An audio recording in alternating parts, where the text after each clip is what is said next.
Hello दोस्तों, स्वागत है आप सभी का इन्फॉर्मेशन सेंटर पर। आज हम आपके लाए हैं पर्यावरण अध्ययन के बहुत ही इंपॉर्टेंट क्वेश्चन जो आने वाली प्रतियोगी परीक्षाओं में आपकी बहुत मदद करेंगे। तो चलिए शुरू करते हैं। सबसे पहला क्वेश्चन आपकी स्क्रीन पर, अवतल दर्पण के अत्यंत निकट जब बिंब को रखते हैं तो प्रतिबिंब होता है। इसके लिए ऑप्शन है ए वास्तविक सीधा और छोटा, बी आभासी सीधा एवं आवर्धित, सी आभासी उल्टा एवं छोटा, या डी वास्तविक उल्टा एवं छोटा।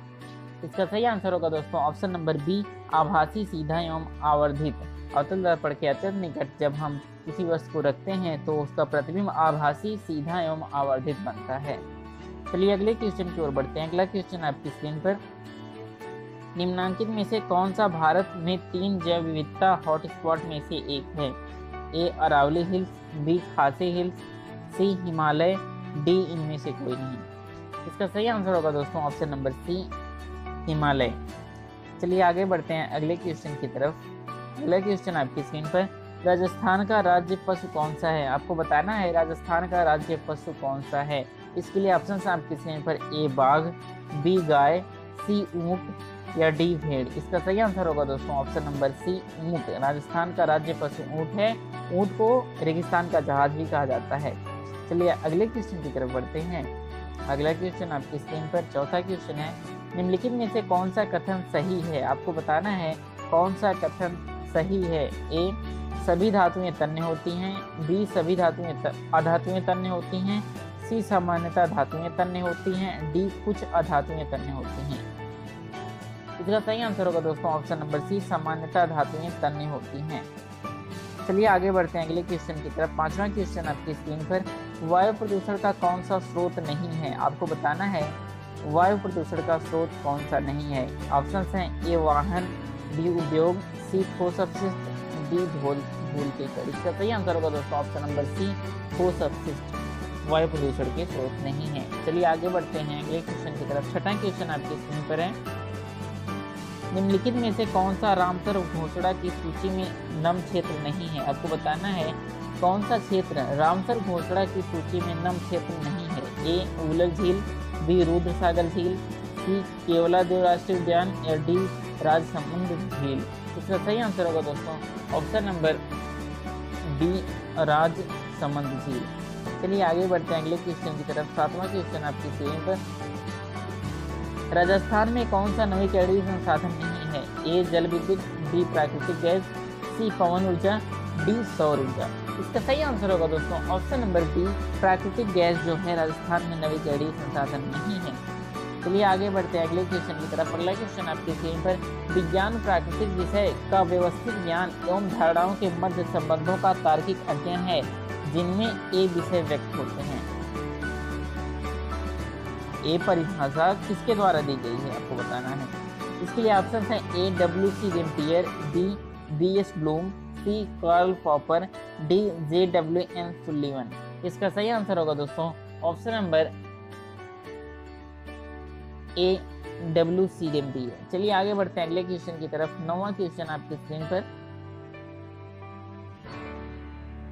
निम्न में किसमें उद्यान कृषि का अध्ययन किया जाता है? आपको बताना है किसमें उद्यान कृषि का अध्ययन किया जाता है। ए बॉटनी, बी हार्टिकल्चर, सी जियोलॉजी, या डी एनाटॉमी। इसका सही आंसर होगा दोस्तों ऑप्शन नंबर बी, हार्टिकल्चर।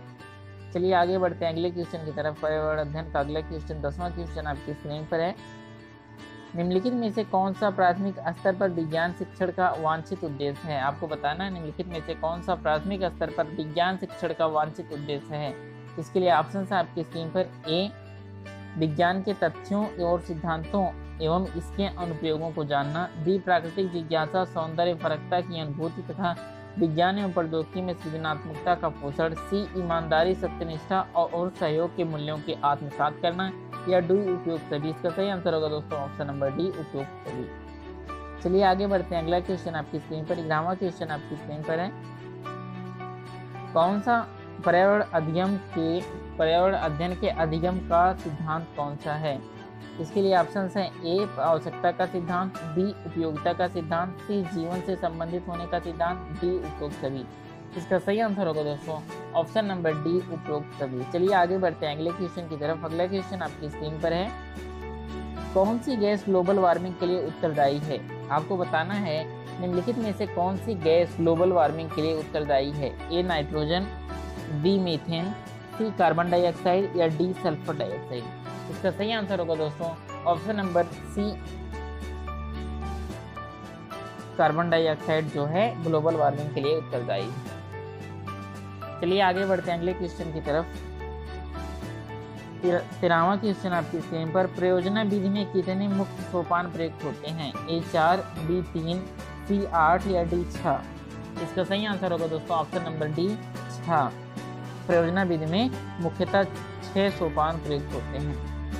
आगे बढ़ते हैं अगले क्वेश्चन की तरफ। अगला क्वेश्चन आपकी स्क्रीन पर 14वां, छोटी कक्षाओं में पर्यावरण अध्ययन के विषय में रुचि उत्पन्न करने के लिए पढ़ाने का तरीका होना चाहिए? ए आगमन का, बी मनोरंजक एवं खेल संबंधी, सी रटने का, डी निगमन का। इसका सही आंसर होगा दोस्तों ऑप्शन नंबर बी, मनोरंजक एवं खेल विधि होनी चाहिए छोटी कक्षा में। अगला क्वेश्चन आपकी स्क्रीन पर 15वां क्वेश्चन है, विशिष्ट से सामान्य का सिद्धांत निम्न में से किसमें प्रयोग होता है? आपको बताना है विशिष्ट से सामान्य का सिद्धांत निम्न में से किसमें प्रयोग होता है? ए विश्लेषण विधि, बी स्वतः शोध विधि, सी संश्लेषण विधि, डी आगमन विधि। चलिए आगे बढ़ते हैं अगले क्वेश्चन की तरफ। इसका सही आंसर बता देता हूं मैं। इसका सही आंसर होगा दोस्तों ऑप्शन नंबर डी, आगमन विधि। अगला क्वेश्चन आपकी स्क्रीन पर, कौन सी प्रक्षेपित सामग्री है? आपको बताना है कौन सी प्रक्षेपित सामग्री। A bulletin board, B OHP, C प्रतिमान, डी फ्लैनल बोर्ड। इसका सही आंसर होगा दोस्तों ऑप्शन नंबर बी, OHP। 17वां क्वेश्चन आपकी स्क्रीन पर, अच्छे प्रश्न की क्या विशेषता? आपको बताना अच्छे प्रश्न की क्या विशेषता। ऑप्शन से ए वैधता, बी विश्वसनीयता, सी ए व बी दोनों, डी व्यापकता। इसका सही आंसर होगा दोस्तों ऑप्शन नंबर सी, ए व बी दोनों।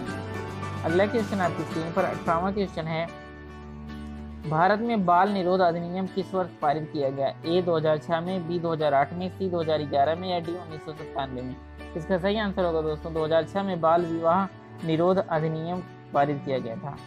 अगला क्वेश्चन आपकी स्क्रीन पर 19वां क्वेश्चन है, कौन सी विशेषता परिवार की नहीं है? कम से कम 2 भिन्न लिंग वाले वयस्क साथ रहते हों, प्रत्येक सदस्य की आय भिन्न जमा की जाती हो, वे समान आवास, भोजन एवं समान सामाजिक क्रियाओं का उपयोग करते हों, डी सुरक्षा एवं बच्चों का साझा उत्तरदायित्व। इसका सही आंसर होगा दोस्तों ऑप्शन नंबर बी, प्रत्येक सदस्य की आय भिन्न जमा की जाती हो, ये परिवार की विशेषता नहीं है।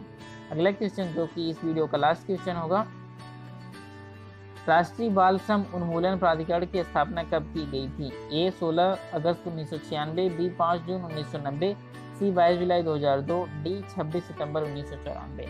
इसका सही आंसर होगा दोस्तों ऑप्शन नंबर डी, 26 सितंबर 1994 को राष्ट्रीय बाल श्रम उन्मूलन प्राधिकरण की स्थापना की थी।